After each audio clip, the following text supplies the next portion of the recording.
Kegiatan 1, melakukan konsultasi dan koordinasi dengan mentor.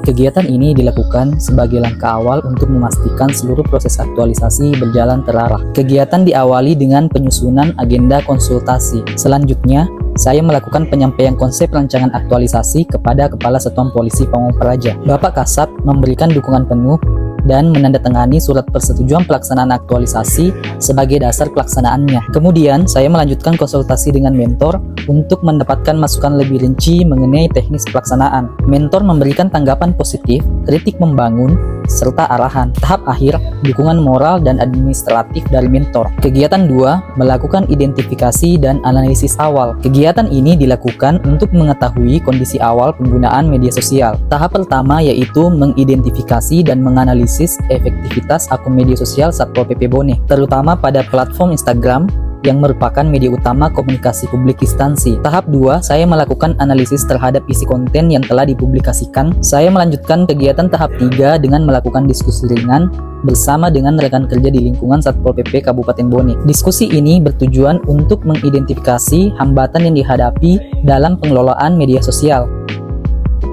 Kegiatan 3, melakukan perencanaan strategi komunikasi. Kegiatan ini dilakukan dengan tujuan merancang strategi komunikasi publik yang efektif, terarah, dan berkelanjutan. Tahap pertama adalah menyusun rencana konten yang akan digunakan sebagai media edukasi masyarakat. Penyusunan dilakukan dengan mempertimbangkan isu-isu aktual, kebutuhan informasi publik, serta relevansi pesan terhadap penegakan perda dan pembinaan ketertiban umum.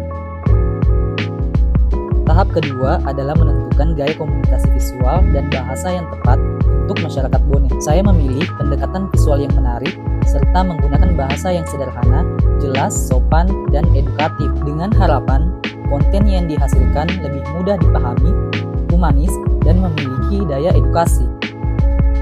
Tahap ketiga yaitu menetapkan jadwal unggahan dan platform media sosial prioritas. Melalui analisis kebutuhan, saya menetapkan Instagram dan TikTok sebagai platform utama karena memiliki jangkauan luas dan tingkat interaksi yang tinggi. Saya kemudian mengatur jadwal unggahan bertujuan memastikan kegiatan komunikasi publik dapat berjalan lebih teratur, terukur, dan berkelanjutan. Kegiatan keempat, melakukan produksi dan publikasi konten edukatif. Kegiatan ini sebagai tindak lanjut dari hasil perencanaan strategi komunikasi yang telah disusun sebelumnya. Tahap pertama, merancang dan membuat beragam bentuk konten visual edukatif seperti video pendek, infografis, dan poster digital. Konten tersebut memuat pesan-pesan yang berkaitan dengan edukasi ketertiban umum serta peraturan daerah yang menjadi tugas Satpol PP Bone. Tahap kedua berfokus pada penyusunan narasi atau pesan teks yang menyertai setiap konten, baik dalam bentuk caption, suara narator, maupun teks di dalam video. Narasi dibuat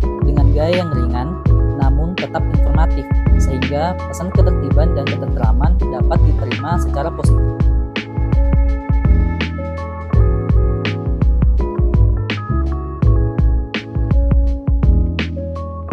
Tahap ketiga, mengunggah konten yang telah dibuat ke media sosial resmi Satpol PP Bone secara rutin sesuai jadwal yang telah ditetapkan pada tahap perencanaan.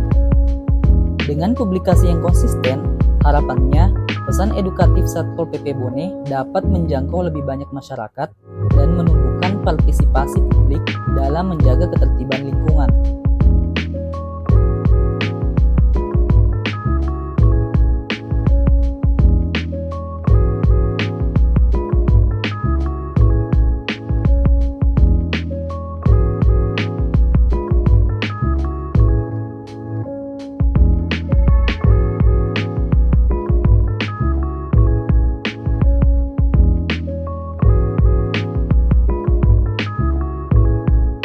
Kegiatan 5, melakukan evaluasi dan tindak lanjut. Kegiatan ini dilakukan untuk menilai sejauh mana efektivitas konten yang telah dipublikasikan mampu meningkatkan pemahaman masyarakat tentang pentingnya tertib dan taat aturan, serta untuk menentukan perbaikan strategi komunikasi publik agar lebih optimal ke depannya. Pada tahap pertama, saya melakukan peninjauan serta penilaian performa konten di media sosial dengan memperhatikan indikator jumlah penayangan, interaksi, like, komentar, dan share, dan respon masyarakat terhadap pesan yang disampaikan. Hasil evaluasi ini digunakan sebagai dasar untuk mengetahui konten mana yang paling efektif dalam meningkatkan edukasi publik.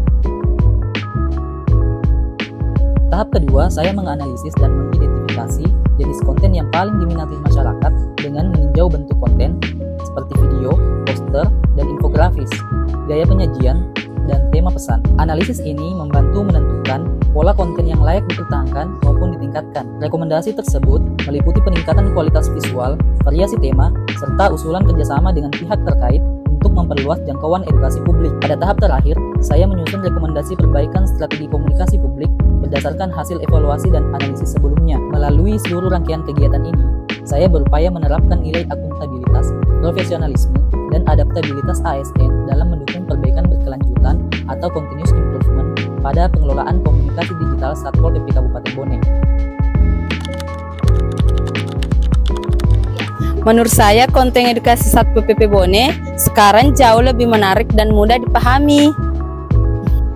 Kontennya sangat menarik, terus bahasa yang digunakan juga mudah dimengerti. Mudah-mudahan membantu masyarakat memahami aturan dan ketertiban.